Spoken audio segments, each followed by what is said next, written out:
Good morning, and how the devil are you doing this fine day? Me, I feel like a man who has finally made it to the light at the very end of a very long tunnel. Today is our final show of the week and our final show of 2021 as well. It's also the final outing for many of the elements of this show, including our familiar intro. So, while I'm posting our question of the day in the chat, let's roll the current intro for the final time and get this show on the road.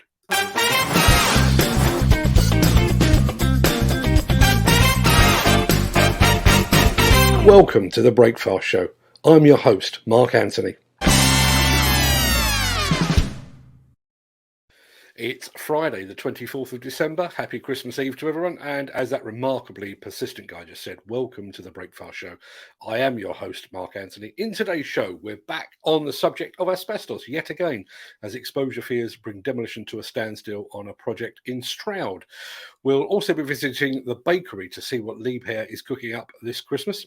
There's a new project that requires the attention of a demolition contractor in Warwickshire. And since this is the final show of the year, we're going to be ruminating on the subject of luck. We'll get to all of that in just a second. But first, let's see who among the rich and the shameless will be celebrating a birthday on this day of days, and who will therefore be receiving that kick in the teeth that is a joint birthday and Christmas present. Happy birthday!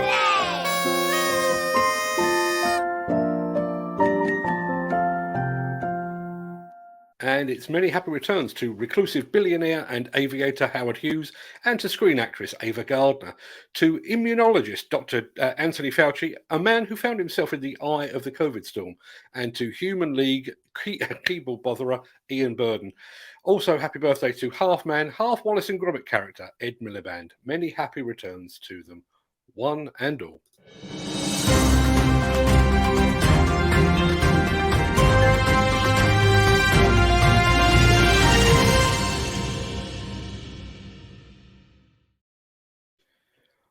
We were talking about asbestos yesterday, and we're talking about it again today because demolition work at Brinscombe Port in Stroud has been paused because of issues relating to asbestos found on the site.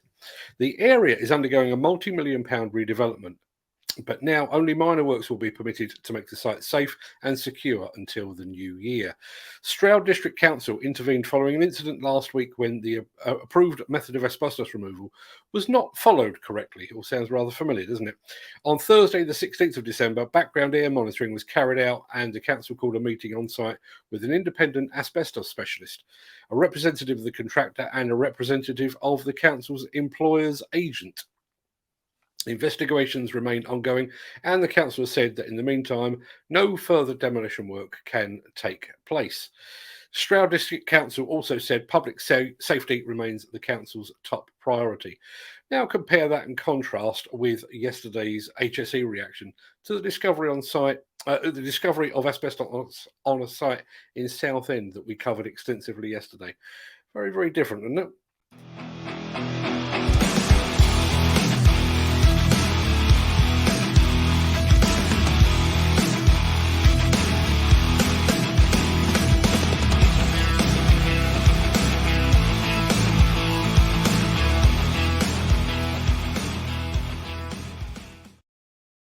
Christmas, as we all know, is a time for family, and no one, with the possible exception of JCB, no one encapsulates the spirit of family quite like Liebherr. Even while they are featuring their comprehensive range of equipment in a new festive video, that spirit shines through. Just take a look at this.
I've been lucky enough to work up close and alongside Liebherr over the years, and they remain one of my very favourite companies.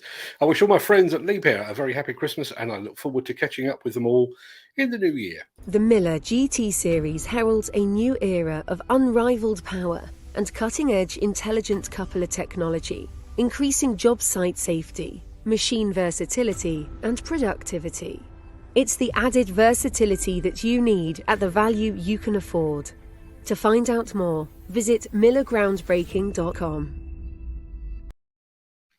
Time to get a little sentimental, I think. One of my favourite quotes, which is attributed variously to Thomas Jefferson and Gary Player, one of whom said, "I'm a great believer in luck, and I find the harder I work, the luckier I get." As the roller coaster ride of 2021 draws to a close, I've been ruminating on the subject of luck, because although what I do hardly constitutes hard work compared to that of a paramedic or a miner or a deep sea fisherman, I have been incredibly lucky. I was lucky enough to have been a guest on a live stream show about a week before the world was shut down over COVID fears. I was lucky enough because the guest spot exposed me to the simplicity of live streaming and to the software that I continue to use to this day. I was lucky that from our very first show, we found an audience that was ready to turn on, tune in, and to take part. I was lucky that I had the support of the likes of Peter Haddock and Nick Drew while these shows were being formed into this now familiar format. I was lucky that a handful of forward-thinking sponsors saw what we were trying to do and were keen to be a part of it. I was lucky that some of our earliest viewers stuck with us and that they shared this show with their friends and their colleagues to help keep this show growing. But here is where I consider myself to have been most fortunate. About this time last week, many of you will recall, my mother was rushed to hospital with blue lights flashing on the ambulance. And I have to say, the prognosis at that time did not look good. I shared brief details of her illness here on this show. And with each show that passed, I've amassed dozens of messages wishing her well. In the most part, those messages have come from people that I've never actually been lucky enough to meet. On my way to hospital yesterday for her third operation in 6 days, I received yet more text messages and email messages wishing her well. And so as I look back on 2021 and all the highs and lows that this show has reported upon, I'm left with an overwhelming feeling of good fortune. I'm lucky enough to have found a niche all my own. I'm lucky enough to have found an audience.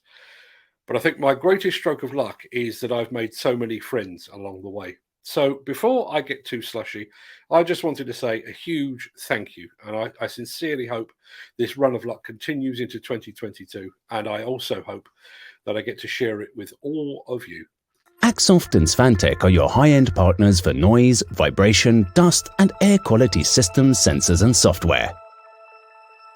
To find out more, visit axoft.co.uk or call 01234 639 550.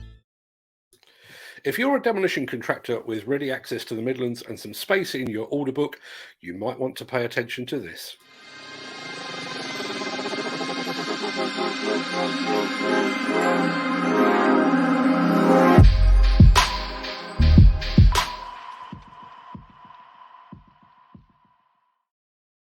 Warwickshire County Council has set aside £1.25 million of your finest English quids for the alteration and conversion of the former Pears RNIB site in Wheelwright Lane in Coventry.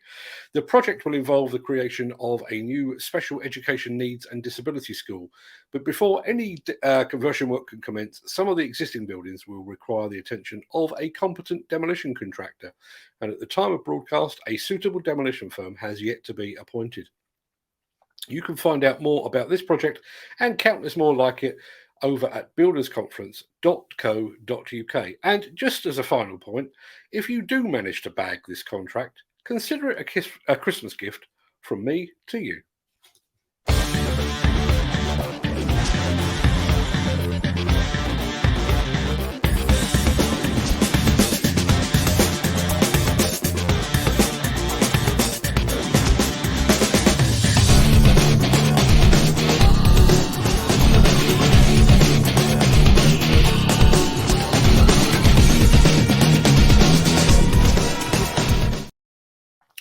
It seems appropriate that the company that was first to demonstrate their faith in this show should also be the last to provide a video clip this year.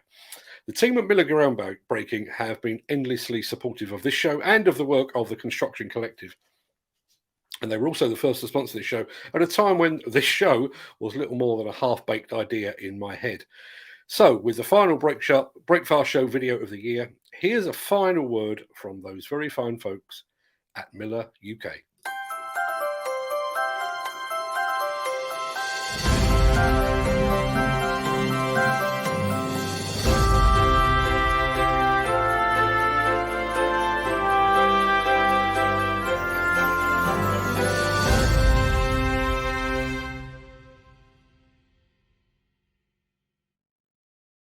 I couldn't have put it better myself. Merry Christmas to Keith, to Jackie, to Barry and Olivia, and of course to our friend Cheryl and the rest of the Miller team. Your support has not gone unnoticed, and I'm really, really grateful for having you here. Sorry to interrupt the guy with the funny glasses, but if you're enjoying this video, please hit the like button as it helps our channel.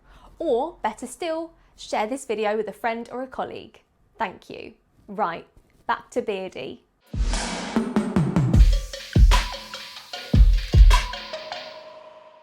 Right, that's it. 216 episodes and exactly 10 months since we first inflicted this show on an unsuspecting world. We are drawing a temporary veil over the Breakfast Show for 2021. I'm going to roll the outro in just a second before leaping gazelle-like over into the chat to see what you're all saying today. After that, you'll just have to wait until 10 a.m. on the excuse me, on the 5th of January 2022 for your daily fix of this old stuff and nonsense. So, for the final time this year, until then, stay safe. Look after yourself, your family, your friends, and your colleagues. Have the best possible Christmas you can in these difficult and trying circumstances. I hope that Santa brings you all that you need, some of what you want, and maybe just a little bit of what you fancy as well. And from all of us to all of you, Merry Christmas and a safe, happy, and prosperous New Year. Thanks for watching.